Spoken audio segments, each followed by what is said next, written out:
తెలుగుతనం ఉట్టిపడేలా సంక్రాంతి సంబరాలకు జంగారెడ్డిగూడెం ఆడపడుచులు సిద్ధమయ్యారు. పట్టణంలో వినాయక రెసిడెన్సీలో నివాసముంటున్న మహిళలు సంక్రాంతి వేడుకలను నిర్వహించారు. నూతన ఆంగ్ల సంవత్సరం ప్రారంభం బుధవారం కావడంతో విఘ్నాలను తొలగించే గణనాథుడు గానామృతం ఆలపించారు. నడుముకు వడ్డానం, నుదుట కస్తూరి సింధూరం, ఆకర్షణీయమైన ఆభరణాలు, జడకొప్పిట పూలను, పట్టు ఫ్యాన్సీ చీరలను ధరించి గోరింటాకులు వేసుకుని సంక్రాంతి ఉత్సవాల్లో పాల్గొన్నారు. కంటికి ఇంపుగా ఇచ్చే వేదికను ఏర్పాటు చేసిన గణపతి, శ్రీకృష్ణుడు, అన్నపూర్ణ దేవిలా దేవతామూర్తులను సిద్ధం చేశారు. పల్లె వాతావరణం ఉత్తిపడేలా అలంకరించారు. పూరిపాక, ముత్యాల ముగ్గులు, గంగిరెద్దులు, పాల పొంగళ్లు, సేద్యం చేస్తున్న రైతన్న, ధాన్యపు రాసులు, సాంప్రదాయ దుస్తులు ధరించిన ఆడపడుచుల వేషాలు వంటి చిత్రాలను ఏర్పాటు చేశారు. చిన్నపాటి సెట్టింగ్లు తయారు చేశారు. పండుగలైనా పూజలైనా తామంతా కుల మతాలకు అతీతంగా సామూహికంగా అందరం సమైక్యంగా ఉంటూ నిర్వహిస్తుంటామని సిటీ న్యూస్ తో వినాయక రెసిడెన్సీ ఆడపడుచులు తెలియజేశారు. ఇటువంటి సాంప్రదాయ పండుగలు, వేడుకలు సామూహికంగా నిర్వహించడం వలన నాటి తరం వృద్ధుల నుంచి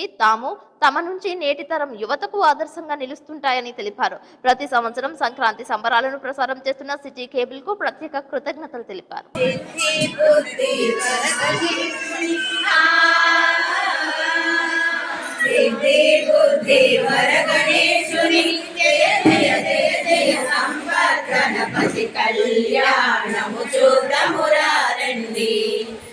ఈరోజు మేము సంక్రాంతి సంబరాలు జరుపుకుంటున్నాం. మా అపార్ట్మెంట్లో, మాది వినాయక అపార్ట్మెంట్. ఇక్కడ ఏ సంబరాలైనా చాలా బాగా జరుపుకుంటాము. ఈరోజు మా అపార్ట్మెంట్లో సంక్రాంతి సంబరాలు, పిల్లలకు భోగిపళ్ళు, గొబ్బెళ్ళు పెట్టించుకోవడం చేస్తున్నాము. ఈరోజు బుధవారం కాబట్టి వినాయకుడి గానామృతంతో మొదలు పెట్టాము. ఎప్పుడూ కూడా ఇలాగే సంతోషంగా చేసుకుంటాము.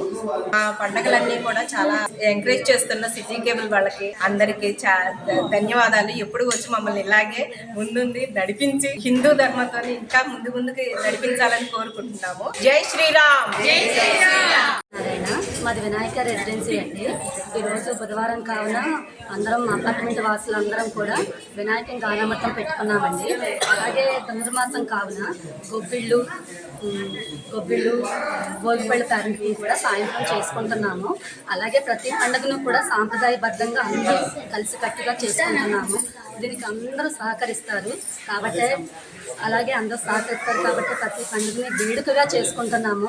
మా వినాయక రెసిడెన్సీలో అందరికీ చాలా ధన్యవాదాలు.